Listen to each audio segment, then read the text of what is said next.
Welcome to the Module 2 lecture. This week we will learn about universal design for learning. Before we get started though, let me give you a little background.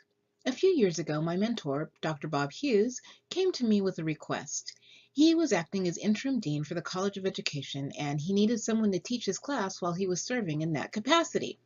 He and his colleagues had worked really hard on creating the structure and the content of this class, and he came to me hoping that I would keep it as true to its origins as possible.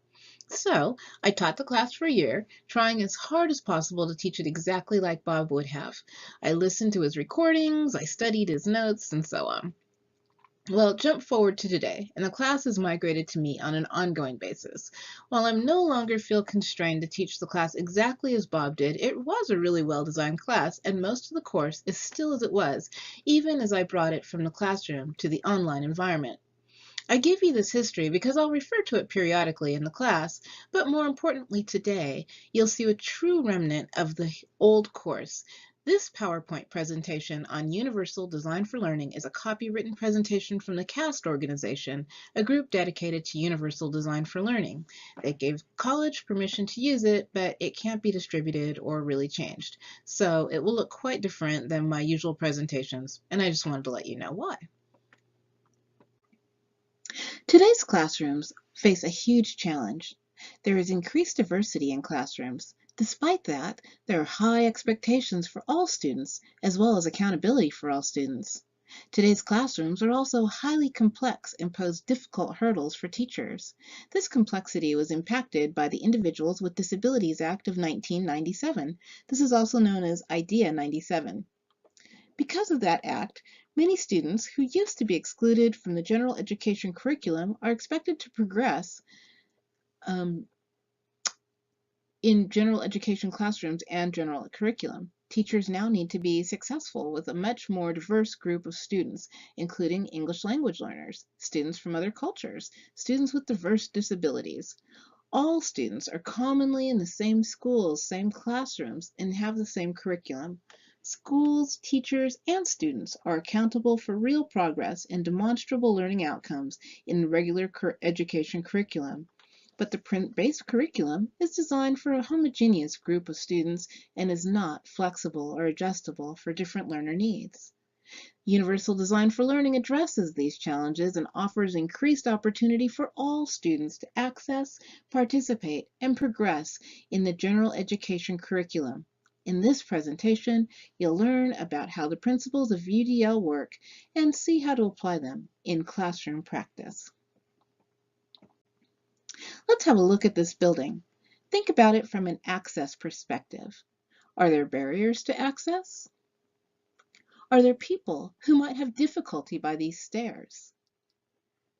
Are there others who completely lose access because of these stairs? Consider those in wheelchairs, those on rollerblades, those using carriages. Universal design originated in the field of architecture based on the realization that designing buildings with built-in accessibility for everyone was an approach superior to retrofitting buildings to accommodate diverse individual needs. Before the universal design movement, architects rarely addressed the mobility and communication needs of people with disabilities. The results were buildings that were inaccessible to many. Legislation mandating access led to extensive retrofitting with ramps, elevators, talking signs, and other access devices. But retrofitting is expensive and generally unattractive, as evidenced by this photo. Plus, it's often inadequate from a practical standpoint. Universal design was originated by Ron Mace at North Carolina State University to create physical structures that are designed from the start to accommodate the widest range of users, including those with disabilities. There are 7 architectural design principles that focus on increasing the ability to access this physical space. I won't go through them here, but the central idea is providing alternatives for users. Universal design is about providing from the beginning options which people can access in which people can access buildings using products and environments of all kinds. The key purpose of universal design is to create inclusive physical environments and widely usable tools. Examples of universal design include ramps, curb cuts, automatic doors, and captions on television. The Louvre Museum entryway is a great example of universal design. Do you see, do you see this elevator here in the middle? It looks great and it's functional. It's not pushed off to the side, but is part of the central design of the building. It was designed from the start with accommodation in mind. It's an example of physical design that accommodates all users, those in wheelchairs, those with baby carriages, those who are simply tired. Universal design principles are used to inform and guide the process so that users can all have access to and benefit from this physical space. Universal design is becoming more prevalent in building design, in part because it's more economical and more effective than retrofitting. Now, let's look at accommodating the needs of students. CAST is an education, research, and development organization that works to expand learning opportunities for all individuals. It has shifted the focus of accommodation towards changing the curriculum, goals, methods, assessments, and materials, and not on changing the student. CAST sees the possibilities of designing and delivering a curriculum that will accommodate diverse learner needs. Essentially, this will transfer the burden of change from the students to the curricula that they encounter in the classroom. So on this slide, I'm trying to show you a movie, but it's not working, so I'm going to stop and have you watch the movie embedded in Canvas and then come back to the lecture. CAST is committed to furthering the concepts and applications of UDL. The word universal is sometimes misunderstood to suggest that there is a single solution that works for everyone, but the essence of UDL is flexibility and the inclusion of alternatives to adapt to the myriad of variations in learner needs, styles, and preferences. UDL principles draw on brain and media research to help educators to reach and teach all students by setting appropriate learning goals, choosing and developing effective methods and materials, and developing accurate and fair ways to assess student progress. With UDL, each student is addressed as an individual with unique needs, interests, and abilities. The brain is one large network with many smaller specialized networks that perform different tasks. These smaller networks are defined relative to function. The recognition network is known for enabling individuals to identify and understand information, ideas, and concepts. The strategic network is known for enabling individuals to plan, execute, and monitor actions and skills. Finally, the affective network is known for establishing individuals to engage with a task and learning and with the world. PET scans and other digital imaging techniques make it possible for neuroscientists to study the learning brain in action. When an individual is engaged in a learning activity, areas of the brain light up. They show as a hot spot to indicate activity. The more active, the greater the hot spot is. The patterns of hotspots evident on PET scans provide neuroscientists with the information about the uniqueness of an individual's learning brain.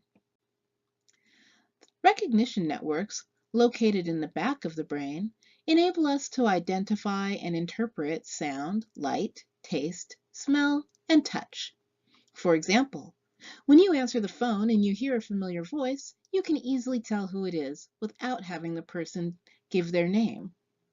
Think for a moment about your understanding of recognition networks. The next slide will ask you to come up with another example. In a classroom, the recognition networks are essential to learning. Students are expected to identify letters, formulas, maps, ideas, cause and effect, relationships, etc. Everyday examples of recognition networks in action include identifying ingredients for recipes, telling the difference between shampoo and shaving cream so you can wash your hair, identifying the smell of freshly cut grass, recognizing the sound of pain or joy, etc. Now, look at this slide for a couple of seconds. In the next slide, you'll be asked to write down everything that you see. You'll most likely say that you saw several objects in the picture, even though the image was not clear, or that some of the objects were hidden from full view. This is a recognition network at work. Now, let's talk about the strategic network. Don't worry, we'll come back to that picture shortly. The strategic networks are located in the front part of the brain and enable us to plan, execute, and monitor actions and skills. In learning situations, the strategic networks are critical. Examples of strategic networks at work include doing a project, taking a test, taking notes, listening to a lecture. So you're using them right now. They work in tandem with recognition networks to read, compute, write, solve problems, plan and execute compositions, and complete projects. Everyday examples of strategic networks in action include cooking a meal, planning an outing, executing a golf swing, driving a car, etc. Now, look at this slide again and be prepared to answer a question about what kind of room this is. You were probably able to identify the type of room by developing a plan for scanning the image and then putting the pieces of information together to come up with an accurate response. If the focus of the question were on figuring out the ages of the people in the room, you would need to develop a different kind of plan of action. Eye movement studies have tracked one individual's way of looking at this picture. On 3 occasions, the pattern of looking was quite different. Can you imagine why that might have been? It's because different questions and goals were posed to the viewer, and therefore different strategies for looking were used. Because the information sought was different in each case, the approach and strategy for viewing the image changed. Finally, we'll talk about the affective networks. The affective networks are located in the core of the brain and enable us to engage with tasks and influence our motivation to learn. They are responsible for developing preferences and for establishing priorities and interests. In learning situations, the affective networks are essential to wanting to learn. Visualize a high school classroom the night before prom. Are the students' affective networks helping to focus on the algebra lesson or on the party after the prom? Visualize the student who has had years of reading failure in a 9th grade English class. Is this student motivated to read the Odyssey? Everyday examples of affective networks in action include being motivated to get up extra early to wrap presents for a child, wanting to run to the grocery store to shop for a special dinner after a busy day at work, being nervous before a business presentation, etc. Of course, the affective network does not work in isolation from either the recognition or the strategic networks. Okay, we're back on this picture again. Study it for a moment. What grabs your attention? There's not one right answer to the question since many factors influence your focus. For example, if you are a young mother, you might look at the child, or if you've recently gotten out of the hospital, you might notice the man's arm, etc. Your emotional state, your interest or lack of interest, and other pending priorities will influence your attention to the task. The activities of the brain networks, recognition, strategic, and affective, parallel Vygotsky's 3 prerequisites for learning. One must recognize patterns in the preconceptual information, one must have strategies for acting upon the perceived patterns, and one must be engaged by the task. Lev Vygotsky is a Russian psychologist whose works were released after the Cold War, and he developed the theory of the zone of proximal development. We will be studying the zone of proximal development in the Module 3 lecture.